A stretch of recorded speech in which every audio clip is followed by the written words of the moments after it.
You know that feeling when you're sure you're overthinking things, or when you get just completely drained by people? Well, what if that's not some kind of flaw? What if it's actually your mind trying to tell you a story about how you're wired? Let's take a closer look at that story. Oh man, this one's a classic, right? You're just trying to fall asleep, and suddenly your brain decides to replay a conversation from 6 hours ago, analyzing every single word, every little pause. It's not just you, and trust me, it's not just random anxiety.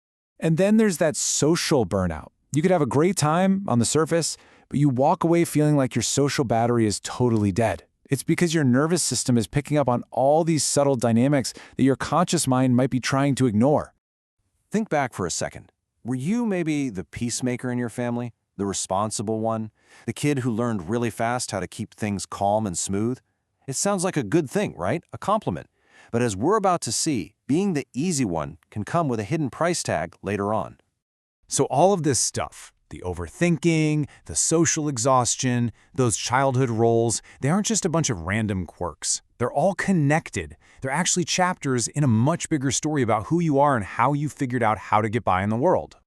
All right, let's dive into the first part of this story, your mind's inner world. We're going to get a handle on what's actually going on inside, on a cognitive and emotional level. It's interesting. Psychology actually links these traits together.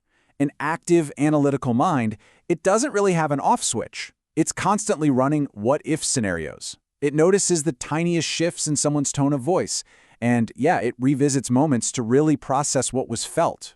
This whole package often comes with really high internal standards, which can feel a lot like perfectionism, but it's all part of having a highly aware mind. So, if that's what it feels like, the big question is why? I mean, this kind of mental wiring doesn't just appear out of nowhere. It's almost always learned, developed as a way to adapt to your earliest environments. And that brings us right to our next section, the echoes of childhood. Let's explore how these early experiences actually build our adult mental habits. Okay, this is a huge concept. It sounds a little academic, but the idea is simple. It's when a child learns that love isn't just a given, it's something you have to earn. You get praised when you succeed, you get affection when you're helpful, and you get peace when you're quiet. The brain learns a very powerful rule from this. And this is how that psychological concept turns into a core belief. It goes from being something out there, an external dynamic, to being your internal operating system. It quietly starts to whisper that your worth isn't about who you are, but about what you do for other people.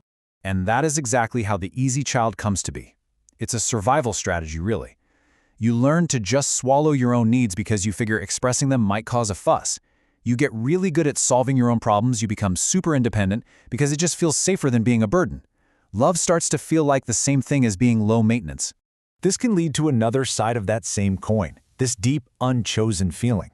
See, when you feel like you were overlooked as a kid, it can create this lifelong drive to prove you're worth choosing. You become hyper-aware of any tiny sign of rejection, a text that takes too long to get a reply, a weird tone of voice, because your brain immediately connects it back to that old, painful feeling of being replaceable. Which brings us to our next section. We're going to see how this whole inner world directly crashes into our real-world relationships. That drained feeling, it's not just in your head. It's a direct result of these patterns playing out with other people. Let's just break it down and put them side by side. On one hand, you've got energizing connections. In those, boundaries are respected. The effort goes both ways. You feel seen. But then, you have draining connections. And that's where boundaries get stomped on, where the effort is totally one-sided, and where you might even get manipulated with guilt. If you consistently feel exhausted after seeing someone, your nervous system is screaming at you that you're in a draining dynamic. And this is so important to get. If you grew up having your worth constantly measured against somebody else, hearing something like, "Why can't you be more like them?" Well, it doesn't inspire you. For many people, your brain actually reads that as a threat. It flips on a stress response. So it doesn't motivate, it just triggers shame. And shame just shuts you down. Okay, so once you start to see these patterns, that's when you get the power to change them. Let's talk about taking back control and actually redrawing your social map by making conscious choices. Psychology gives us a really clear framework here. If someone constantly disrespects the boundaries you've set, if you always feel drained after seeing them, if they use guilt to get their way, If you're doing all the work in the relationship, and if nothing ever changes, even when you talk about it, it might be time to create some distance. And listen, this isn't about anger. It's about protecting your own peace. You see, understanding all this is the first crucial step. But now, let's talk about the next one, moving from understanding to intentional action. It's all about building your conscious self, one habit at a time. And here's the really cool part. These are trainable skills. This isn't about being a genius. High-level thinking is about building habits. Get into the habit of questioning your own thoughts. Psychologists call it metacognitive. Choose to wrestle with a tough idea instead of just going for what's easy. And this one is huge. Practice pausing before you react. Just give your logical brain a second to catch up with your emotions.